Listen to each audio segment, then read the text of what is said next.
I'm Amy Young, professor at the Ross School of Business, and today I'm going to talk to you about employee burnout and workplace well-being.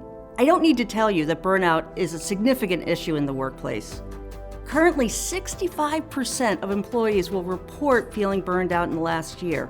Burned out employees are more likely to call in sick or to be looking for work elsewhere. In fact, burnout is costing companies 34% of an employee's annual salary. We can't keep approaching burnout the way we have been and expect to make sizable differences.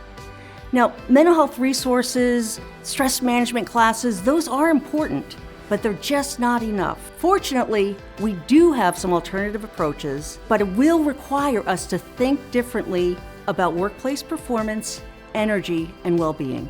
So what leaders should be looking for in terms of burnout is not what you expect. Few employees will actually come to their bosses and tell them that they're struggling.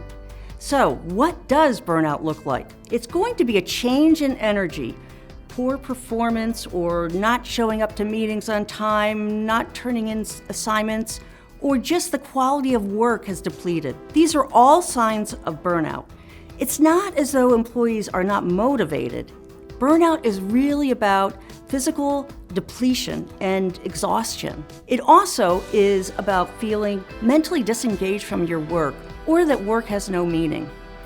It's not about a lack of motivation. It's a physical depletion. So we can't just will ourselves to go back to normal. We can begin by reducing the workload. Clearly, that's one of the factors that's affecting burnout. But we're in a different world today. It's much more fast-paced, complex, and uncertain. The workload has increased and the stress load too. Leaders feel stuck in a hard place. On one hand, you have workplace well-being. On the other hand, you're trying to keep the business afloat.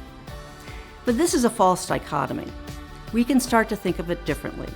My colleagues and I have been studying this concept of relational energy for the past 20 years, and we've been able to demonstrate that it actually can improve well-being and organizational performance, whether that's the individual, team, or organizational level. So what do you need to know about relational energy? It's a different form of energy than what we're used to. Typically, we're thinking of glucose levels in the cell that energize us for physical activity or mental activity. That type of energy depletes over time. Relational energy, on the other hand, is a sense of vitality, feeling alive, energized, that comes during social interactions that are positive. In fact, relational energy actually improves psychological resources. It increases our cognitive abilities, our creativity, our openness to new ideas, our openness to other people. It also improves our ability to be resilient. This is exactly what we need in the workplace. So if we pay attention to our social interactions, we can increase relational energy, which improves well-being, but also improves the ability of employees to show up and do a great job. Let me give you one small example, and this has to do with the way that we greet people. So when you're walking down the hall at work, do you take the time to make eye contact, to smile with people, or do you just walk on by? It seems like a simple interaction, but it can be very powerful. See, as social beings, we're hardwired to notice how other people respond to us. When we're affirmed by just that greeting, it actually creates a positive emotion. It may be small, but it is positive. If we are overlooked, it has a depletion effect on us. Now, even those small moments of positive emotion, if you add them up over the day, that is what creates well-being. So it's not just about feeling better, but it also affects our body. So our physical well-being is improved too. So I challenge you, over the next 2 days, just change the way you greet people in the hallway. Take a moment to make eye contact, to smile, even if you don't know the person. If you do know the person, take a moment for a genuine interaction. It can be very short, but it's powerful. Then notice the impact on the other person, notice the impact on yourself. You will see a change in how you feel. You add that up over the day, you will feel better. That's relational energy. So there are 3 things to remember with relational energy and employee burnout.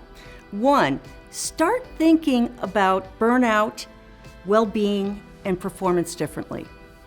We now can think of Relational energy is a driver of both well-being and performance. 2, take a moment to build relational energy by being more intentional with the way that you interact with other people. This could be for leaders, how they lead their team, how they interact with their team, but also think about all employees in an organization. By changing your communication style, by being more positive in the way that you interact with each other, you're building relational energy.